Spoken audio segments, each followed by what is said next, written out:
This method can help answer key questions about how biomaterials influence susceptibility to infection, how they influence the progression of such infections, and how they affect immune cell behavior around such biomaterials in vivo.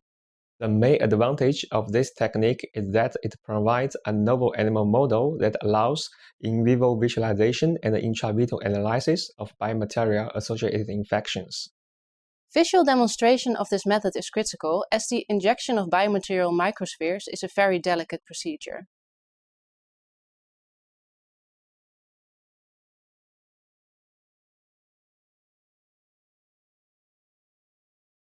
To generate a bacteria-only suspension, first transfer 4 to 5 colonies of the fluorescent Staph aureus Ems cherry strain cultured on tryptic soy agar culture plates, supplemented with 10 micrograms per milliliter of chloramphenicol into 10 milliliters of tryptic soy broth, supplemented with chloramphenicol for growth in the mid-logarithmic growth phase at 37 degrees Celsius with shaking.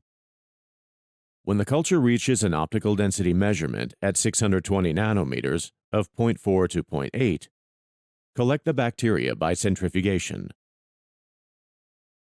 and wash the cells 2 times with 1 milliliter of sterile PBS per wash.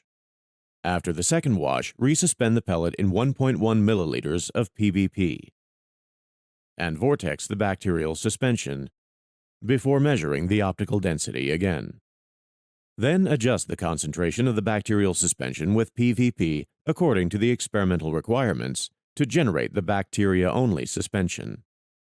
To generate a bacteria microspheres suspension, centrifuge commercial polystyrene microspheres, PS10, and resuspend the microsphere.